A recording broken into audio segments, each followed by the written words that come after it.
as you walk on this path, you must stay neutral.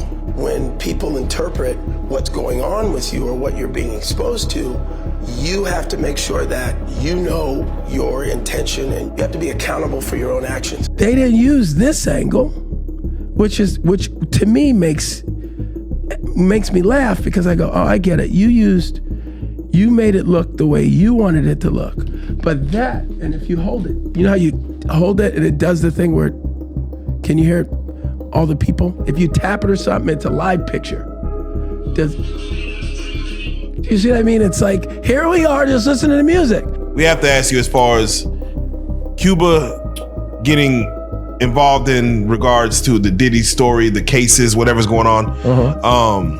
For you as your older brother, how do y'all handle that conversation in regards to just his name being in the mix with all that?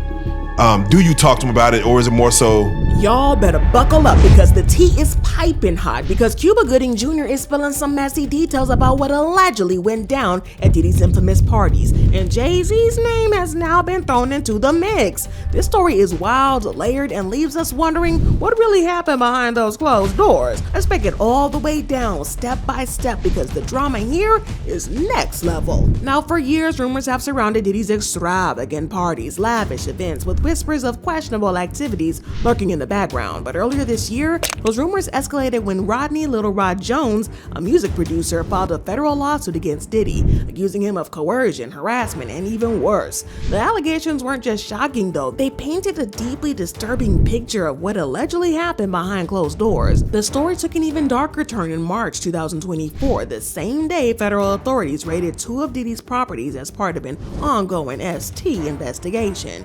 Jones's original lawsuit, filed on February 26, 2024, was amended to include an Academy Award-winning actor, Cuba Gooding Jr., as co-defendant.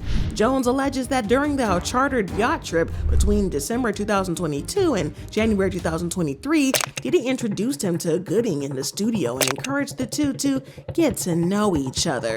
And Jones claims that once left alone, Gooding began touching and groping and fondling him without consent.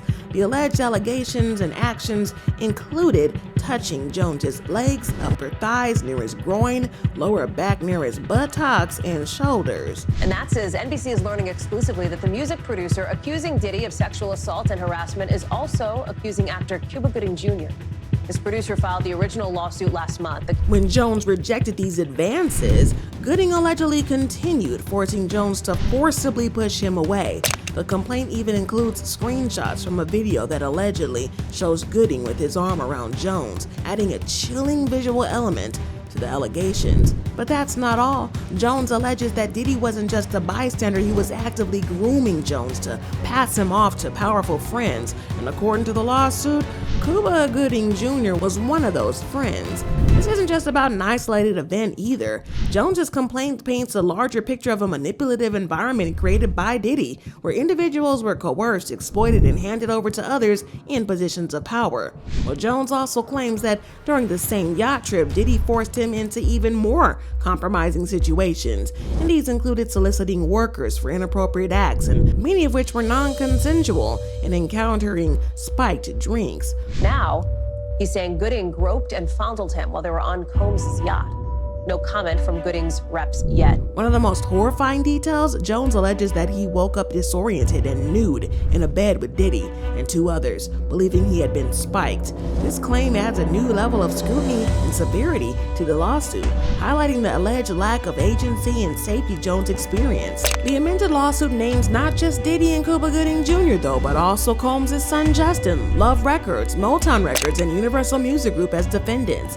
This suggests that the allegations aren't limited to personal actions. They point to an institutional pattern of enabling and covering up incidents. It's also worth noting that as of now, Cuba Gooding Jr.'s representatives have not responded to requests for comments. However, Diddy has dismissed similar lawsuits as baseless, labeling them as publicity stunts aimed at tarnishing his reputation. Well, this lawsuit is part of a much larger narrative surrounding Diddy's alleged behavior. With multiple lawsuits and investigations piling up, a troubling pattern is emerging, from allegations of grooming to coerced access parties on trips, the claims depict a world where power and privilege overshadow consent and accountability. And now with Cuba Gooding Jr. being named as co-defendant, the scope of the allegations has expanded even further. The idea that Diddy's inner circle may have been involved in these acts raised questions about the culture surrounding his parties and business dealings. For Cuba Gooding Jr., though, these allegations are yet another stain on an already troubled public image. The actor has faced numerous accusations in the past, including a guilty plea for forcible touching in 2022.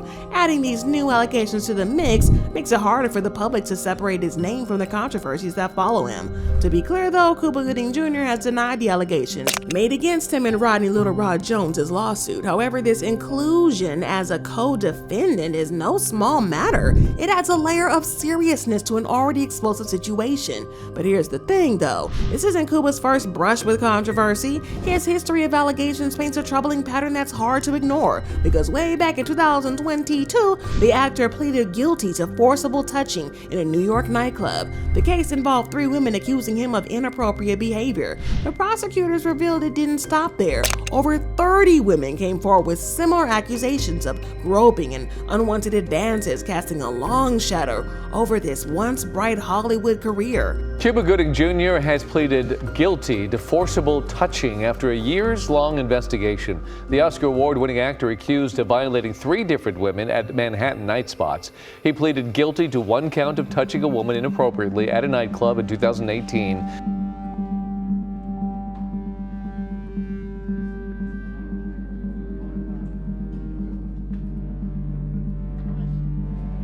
Let's rewind a little bit further back to 2020 when 2 women, Jasmine Abbey and Kelsey Harbert, filed separate lawsuits against Gooding for incidents that allegedly occurred in 2018 and 2019. According to Abbey, the Jerry Maguire star forcibly kissed her without her consent while she was working as a cocktail waitress at the Lavo nightclub in Manhattan. Harbert, on the other hand, alleges that Gooding groped her breast at the Magic Hour rooftop bar in Midtown the following year. These cases, combined with the similar accusations, formed part of the criminal prosecution that initially led to his guilty plea but didn't result in jail time. These lawsuits, while not recent, remain highly relevant as they add weight to the ongoing narrative surrounding Gooding's behavior. His inclusion in Jones's lawsuit ties his history of allegations to a larger, more disturbing picture. His lawyers argue that overzealous prosecutors caught up in the fervor of the Me Too movement tried to turn commonplace gestures into crimes. Gooding is also accused of raping a woman in New York City in 2013. But Cuba has consistently denied wrongdoing, but the sheer volume of accusations makes it increasingly difficult to separate his name from these claims. But adding another layer of complexity, Cuba's own brother Omar Gooding has spoken out about the situation, and according to Omar, their mother urged him to have a serious conversation with Cuba about the Diddy allegations and his troubling behavior. But despite his attempts, Omar says Cuba doesn't listen. It's clear the family dynamic here is complicated, with Omar feeling torn between loyalty to his brother and the reality of the situation. Still, Omar Gooding emphasizes that no matter what, he'll always look out for Cuba as his brother. Why are you on TMZ every other weekend, half naked, talking about wild? Why? That did happen. And no, he's always on TMZ, and it to me, it goes back to the age difference. My mom will call me like, call your brother. I'm like, why? Why? He's not gonna listen to what I say. I'm the little baby brother in his eyes. I could be 37, 47, or 57. I'm still the little baby fucking brother. That's just kind of how my family is. Well, let's really get into the part that's shaking up the internet. The allegations against Diddy are already explosive, but throw Jay-Z into the mix and this story becomes even more shocking. It's not just about Cuba Gooding's revelations anymore. This is about lawsuits that could unravel some of the biggest names in the industry.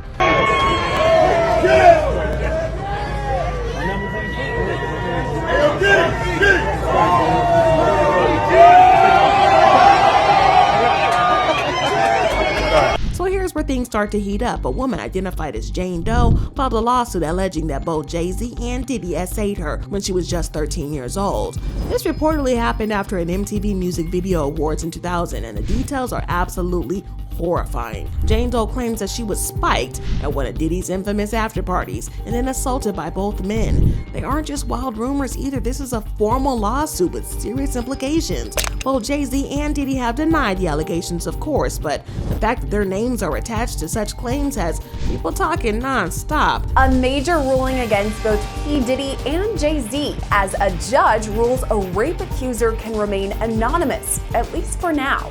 And the judge gets spicy in her ruling too, calling out Jay-Z's attorney for filing what she says is a litany of motions that are a waste of judicial resources. But let's break this down even further. Jane Doe's lawsuit ties into a much larger storm surrounding Diddy. He's currently facing federal charges including ST and racketeering, and he's pleaded not guilty. But that's not all. Texas lawyer Tony Busby, who represents Jane Doe, says his firm is handling over 150 similar cases against Diddy, involving both men and women. The accusations paint a disturbing picture. Allegedly, Diddy's hosted these parties where attendees were spiked, coerced, and exploited. This wasn't just a one-time event either. The lawsuit claims that these incidents happened at parties across New York, California, and Florida. And if even half of this is true, it suggests a pattern of behavior that's deeply unsettling. But let's talk about Mr. Jay-Z. His involvement in Jane Doe's lawsuit has been just as shocking. The lawsuit alleges that he was complicit in the assault, and while Jay-Z has denied everything, the case is moving forward. Jay-Z's lawyer Alex Spiro has taken a very aggressive approach, calling for Jane Doe's identity to be revealed and accusing her of inconsistencies in her story. But here's where things get messier. Judge Annalisa Torres, who's overseeing the case, has criticized Spiro for his tactics, calling him combative and a waste of judicial resources. Second half of this motion was kind of crazy. She really called him out. I thought it was really interesting to go through the motion and read it. It's one thing to defend your client, but the judge's comments suggest that Spiro's methods might be doing more harm than good. And this raises another question. Why is Jay-Z's team going so hard if they believe the case is baseless? It's a move that has people raising their eyebrows. Now, Jane Doe has admitted to some inconsistencies in her story, and Spiro hasn't hesitated to highlight them. In fact, he called out an interview which she did with NBC News, claiming it was exposing glaring impossibilities in her allegations. Mr. Carter, to be fully cleared of all of this in the coming days. Almost nothing that she says has checked out because this never happened. But here's the thing, while Doe admitted she made some mistakes in recounting her experience, she has stood firmly by her overall claims. And this has created a back and forth battle between her legal team and Jay-Z's legal team, and no clear resolution is in sight. She says that she might have some facts wrong, but that she says the incident happened. What do you say to that? You know, anybody, when they make up a claim, they can just keep repeating it and getting it right. But you never get the details right. And what happened during her interview with you is that the story began to unravel. Meanwhile, Diddy's situation is just as chaotic, if not more so. He's already facing a wave of lawsuits and stories keep piling up. And according to Busby's legal team, the accusations involve spiked drinks and coerced acts and a culture of exploitation at his parties. Diddy's lawyers have dismissed these lawsuits as nothing more than publicity stunts designed to extract money from celebrities who fear negative headlines. But let's be real a second. For a millisecond, whenever 150 people are making similar claims, it's hard to brush it off as just coincidence. But here's where things start to connect. Remember how Cuba Gooding Jr. claimed that Diddy's parties were about more than just socializing? His comments about Jay-Z's presence at these events add another layer to this tangled web. And Cuba implied that the parties weren't just glamorous gatherings, but spaces where boundaries were crossed and questionable activities allegedly took place.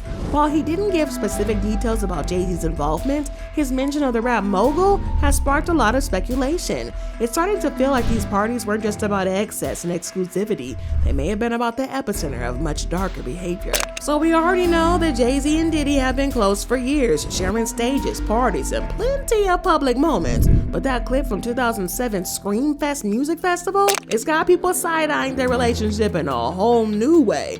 In case you missed it, this unearthed footage shows Diddy slapping Jay-Z's bottom twice while they were performing alongside T.I. and 50 Cent. And the craziest part, Jay-Z didn't even flinch, as if it was just normal banter and behavior between them. It's left everybody wondering, is this how they act in front of thousands of fans? What's really going on behind closed doors? Put your Rockefeller show. Put your Rockefellers. I mean, people do it in football all the time, right? But let's not forget about the infamous freak-offs tied to Diddy's name. Allegations claim that there were anything but your average celebrity gatherings. Federal authorities who raided his homes reportedly found over 1,000 bottles of baby oil and lubricant, an image that stuck in everybody's minds. Prosecutors say these parties were wild, with people being coerced into disturbing activities after being spiked. And it's not just speculation. The allegations suggest Diddy's inner circle, which allegedly included A-list friends like Jay-Z, might have participated or at least witnessed some of these events. But that's not all. The claims about grooming individuals to entertain Diddy's friends, and combined with footage like the Screamfest clip, are painting a much darker picture. If Diddy and Jay-Z were this comfortable in public, just imagine the unchecked behavior when the doors were closed. With these allegations surfacing alongside clips of Diddy and Jay-Z's questionable antics, it's hard not to connect the dots. If this kind of behavior was normalized among Diddy's circle, it's easy to see how someone like Cuba could get caught up in it, whether willingly or through the same grooming tactics described in Jones's lawsuit. And here's where it gets even wilder, because the 2007 footage of Diddy slapping Jay-Z's bottom didn't just resurface on its own. 50 Cent, who's had a long-standing feud with Diddy, reposted it earlier this year with the caption that said, "Diddy in the back patting on ninjas' butts. Nah, I ain't with it. I ain't ever been with it." Now, although 50 Cent later deleted the post, it's clear he was calling attention to something he's been side-eyeing for years. And while some have dismissed it as just another jab in their feud, others couldn't help but wonder if 50 Cent was hinting at something deeper. What's happening with Puffy? I know you're not really tapped in, but what the last thing I saw was like a guy there. He was like, "Yo," he like pushed me into the truck. It really hurt, and he sounded me. I was like, "Yo, look." And now that's what we're seeing now. It's just a string of isolated incidents. The Screamfest clip, the allegations of grooming and exploitation, and Diddy's long-standing connection to Jay-Z are all pointing toward a much larger narrative.